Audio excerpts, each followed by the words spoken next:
history because this is the first time he's showcasing the Outlaw Rogue for us here today. Let's see if he's got it warmed up. Mez is going to be charging right into Jamili. Sea-Doo actually jumping in aggressively. They could even swap to him quite early on. He does have Earth Shield on himself. Sea-Doo's expecting them to start on him, but Greki's going to move over for a bash.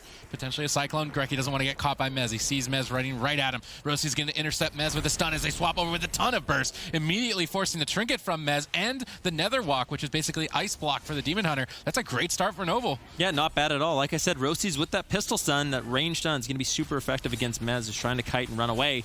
The Demon Form going to be used over on a Jamili right now, putting a little pressure onto him. Gorecki responds with the Iron Bark, and this split strategy from Method Orange is very interesting. It seems like Mez is going to be sitting on Jamili. Trail just going to be harassing Gorecki, forcing him into bear form, allowing the Hots to sort of fall off Jamili and allow Mez to get, or allow Sea-Doo to throw in some additional purges and really force Gorecki to fall behind. Yeah, switching targets is the best way to put a Resto Druid behind. Life Bloom acts basically the same as Earth Shield. It takes longer to ramp up on a target, so they can just bounce between the targets based on who doesn't have Life Bloom or who got stunned out of form or without a cooldown. Right now, Gorecki though is doing a good job punishing Trill with the Cyclone, trying to position away from Sea-Doo. Jamili looking for a defensive Hex, maybe a Hex out of the stun. Great crowd control chain here. They could get more cooldowns from Mez potentially. The pre-Darknesses, great play from Mez. He saw the crowd control already landed onto Sea-Doo. He knew Rosie's was going to stun him as they got the Trinket earlier on, so he used Darkness right before the stun hit him, completely negating that attempt. Yeah, Trill incapacitating Gorecki. He was in bear form though, so there's not going to be any follow-ups done. Now Trill caught into the bash. And I see done by Gorecki. He's going to be kiting away.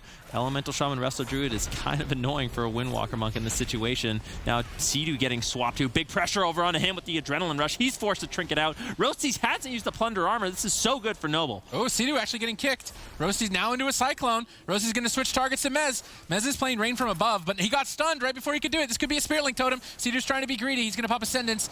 He's going to be able to get away with the greed. No one in position to crowd control chain him further.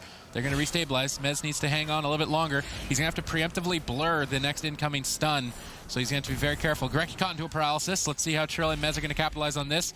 They're going to use a Capacitator Totem, but Jamili's already got Astral Shift used a bit peculiarly there. He was actually able to kite away, and it didn't really effectively trade for much, and now he doesn't have it. He's falling further behind. Roasties is also getting cleaved. He's forced to trade out Repose. Jamili's on the run. Trill and Mez is hunting him down. Gorecki could be forced to use Iron Bark. He goes for a Cyclone instead. Critical Cyclone there from Gorecki to restabilize. Yeah, they just need one nice setup on the Sea-Doo. Rosie's doesn't have his Trinket though, so Mez and Trill can both peel. Mez now caught into the pistol stun. Rosie's going to be switching over onto Sea-Doo, actually putting him into a gouge. Cheap Shot going out onto Mez. Nice little setup there from Noble, but ultimately Trill's able to peel it away, and Method Orange isn't really forced to use too much. Nice double Chaos Nova coming in. Hex onto Gorecki in the meantime. Jamili still, no Astral Shift can be available for him. Bash into Cyclone onto Sea-Doo. Jamili gets the Touch of Death committed onto him. He's trying to get away. Gorecki needs to throw out some heals. Still has the Iron Bark available though, and doesn't look like Method has the crowd control to force that Iron Bark out. Well, but Jamili's line of sighting Gorecki. He jumps up onto the balcony. Mez in hot pursuit. Trill just connecting back immediately with that paralysis. Gorecki is still holding on to Iron Bark throughout this, trying to be very greedy. And it looks like he may be able to get away with it, but it cost him a lot of mana to be greedy. I would have almost thought that just using the Iron Bark on Touch of Death would have been a better trade, but now mana's basically tied. But Sea-Doo gets blinded with no Trinket for a few seconds. Mez is completely isolated, caught into a stun. Jamili can easily burst him down. No sap, though, it seems. They're going to go for a Cyclone instead. Mez trading out his Blur. So now Mez with Trinket, possibly Nether Walk for the next attempt. He's going to feel confident, and they can stay aggressive. And Sea-Doo has a mana advantage, and I think that's because of the greedy plays Gorecki's having with his Iron Bark. Gorecki's also playing more aggressive with Cyclones, and it's putting him behind on mana, and that's not the strategy that they're trying to employ. He's going to need to get a drink if Sea-Doo keeps his mana lead up. It looks like it's exactly what he's going to be doing, and I don't think Mez can stop him. They're just going to go for a kill instead, maybe during this drink. Mez is trying to find him, but he can't jump up the balcony. I don't know what Mez is trying to do there. Gorecki got a bit of mana back. Now we see Sea-Doo caught into a stun as they swap over to him. Jamili not in line of sight, though. He shouldn't be taking too much damage. Jamili is the one that needs to be careful. Gorecki trying to restabilize. Jamili starting to kite away with a well-placed Vortex. And Jamili is going to be the focus target here. He has defensive cooldowns. It would be a throwaway to go down at this point. Yeah, Rosie's just... I'm surprised he didn't commit the Plunder Armor when Sea-Doo had no Trinket to try to force out more from their team or actually end out the game. And now everyone from Method Orange is kind of sitting pretty. They have all their defensive cooldowns left. They have all their Trinkets left. And essentially that pressure Noble got early on is wasted. But like we kind of talked about, Gorecki is going to have that mana advantage, especially with that huge drink coming in a little bit earlier on in the game. There's a full stun onto Sea-Doo. Rosie's connecting a little bit of pressure here with his Adrenaline Rush. The restun comes in. Jamili actually able to land some Lava Burst. Earthshock stun as well. Sea-Doo though not Trinketing, not Astral Shifting, being a little bit greedy, but it ultimately pays off. He's able to keep himself up. All right, Mez trying to jump to safety as Sea-Doo's caught into a gouge at half HP, as well as Mez. Full Cyclone Chain, great crowd control from Gorecki as Mez is in trouble. How is he going to deal with the pressure? Is he just going to fall? He jumps up into the air. Evacuate, evacuate, Mez says, trying to jump up to safety, but that means Sea-Doo is now exposed on the bottom as Roasties is going to switch to him, and these constant swaps are really putting Sea-Doo for a loop.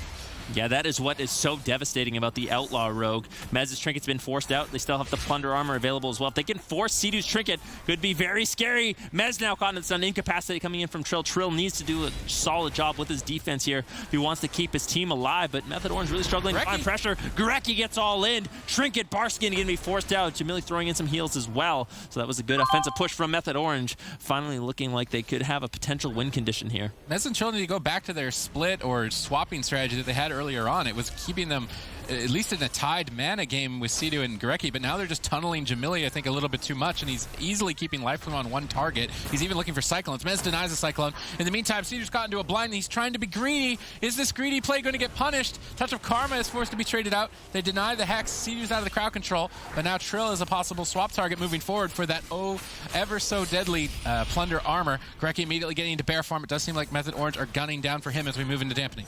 Yeah, Sea-Doo gets swapped to once again from Roasties. Leg sweep onto Gorecki, though. He could be in a little bit of trouble. No Trinket, no Iron, no Barkskin. Gets caught in the Fist of Fury Stun. Can Method Orange take him down? He commits the Iron Bark onto himself. He's going to be very tanky. Sea-Doo charging in, though. Look at this. He's looking for the offensive purges, but a full stun onto Trill. Big swap coming in from Noble. Can they take Trill down? He does not have the Touch of Karma. Earthshield's going to be committed by Sea-Doo to keep him alive. Roasty's also taking a little bit of damage in the meantime as he gets low. Gorecki's going to have to play catch-up. Incapacitate going out from Trill. Sea-Doo and Trill also getting low in the meantime. Roasties uses Cloak of Shadows. Should be able to keep himself alive, but big pressure for both teams. All right, Mez caught into a stun as Noble are trying to get some breathing room. They've got a significant mana lead, and Mez is dipping dangerously low. Sea-Doo connecting some effective heals. Mez disengaging to safety, now looking to reconnect. Gorecki with no Trinket for 30 seconds. If they can catch him out of form and interrupt Jamili's healing surges, they could easily burst Gorecki down. Jamili's trying to stay next to him. They've set up with a gouge stun onto Trill. Trill's going to Trinket out, roll to safety. Paralysis, or imprison on Roasties, denies the kill there. Sea-Doo caught into a root with the Earthquake. Unlucky for Jamili not getting an Earthquake stun proc there. I could have put him behind. They swap to Roasties. They get a Trinket. I love the swaps from both these teams. I think that's really what's going to put either team ahead. And Roasties is completely exposed. Caught in the Fist of Fury with the Captain on Gorecki. This is Noble's tournament life on the line as Roasties hangs on by a thread. Gorecki barely connects the Iron Buck, but even still, Sea-Doo is just pressing that purge button. They have to kill Roasties here and now. Sea-Doo's completely tapped on mana. It's all or nothing. If Roasties can stay alive, they're easily going to take it. It looks like Roasties is hanging on by a thread. Trill now caught into a stun. Sea-Doo's all in is over, and this could be the run for Method Orange. Mez drops to the darkness. That negates the Chain Lightning, but Roasties has almost completely restabilized, and Sea-Doo has nothing. Yeah, Sea-Doo has nothing left, down to 20% HP. Jamili harassing him, looking for the hexes. Gets the interrupt. Mez trying to play some defense here as Trill reconnects to Method Orange. Now, finally, Sea-Doo able to get that Ascendance out, but the full blind coming in from Roasties is going to deny all that healing. Full stun onto Trill. Trill has the Touch of Karma. He just needs to get out the stuns. Gets caught in the Earthshock. Do they have the damage? Touch of Karma finally going to come in from Trill to keep himself alive. Hex onto Sea-Doo. This is nicely done by Noble, but Sea-Doo's actually regen some mana in the meantime, so he's going to have a little bit to work with here. I don't know how Sea-Doo just did that. They went all in, and then suddenly we're so far on the back foot and managed to stay alive. This is it again. Will they be able to kill Roasties? They have to kill him in a stun lock, but there's no crowd control. Gorecki denies the kill with an Iron Bark. Trill is now dangerously low. Sea-Doo has Spirit Link Totem. That's going to be his last line of defense. They're trying to be greedy and hold on to it as long as possible. Mez trying to Blade Dance the incoming stun. Sea-Doo repositioning for a drink potentially in the back line. Maybe he can get away with this. Jamili needs to get on top of Sea-Doo. Sea-Doo's trying to get a drink. Roasties jumps over, makes the swap, going for the stun. Jamili moves in. Sky Fury Totem is down. Tricks of the Trade has been popped as they go all aggressive onto Sea-Doo. Huge Earthshock. Stormkeeper channel gets imprisoned. Sea-Doo drops the Spirit Link. He's got no mana to heal with. He's forced to use a cooldown. These Gift of the Queens are the only heals he can use. They cost 0 mana. He needs to get as many of those as possible. Trill getting swapped to. He's got a shield wall, but they're running out of cooldowns. They're running out of health. They've got no mana. How is Sea-Doo going to do this? Their tournament lives are now on the line, Ben. Yeah, Mez Trinket's out as well. Now, basically, Noble has gotten everything they need from Method Orange here to set up a kill. Sea-Doo's running away, looking for the kill, but it damage over over onto Trill. He survives at 5% HP, tossing out the fuses, trying to kite away. Stun over onto Sea-Doo. Mez coming in clutch with a nice Chaos Nova onto Rosys and Jamili to keep him alive. 10 more seconds on the touch-up for Trill. Method Orange, they're going to be running away, trying to stabilize. Noble, they need to play this incredibly smart. They have everything they need to win this game. They just can't overextend. They can't get over-aggressive. Ultimately, Gorecki now, look at him, he's in stealth.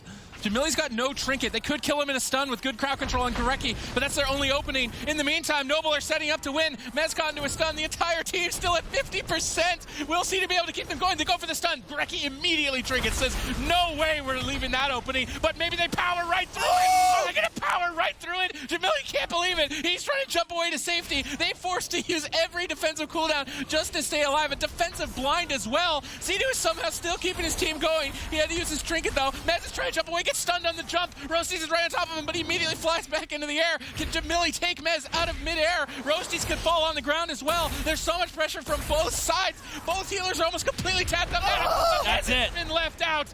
And Noble finally breaking out the Outlaw Rogue are going to be winning this series in the lower bracket 3-2. What an unbelievable way to start the day. Absolutely insane. And I mean,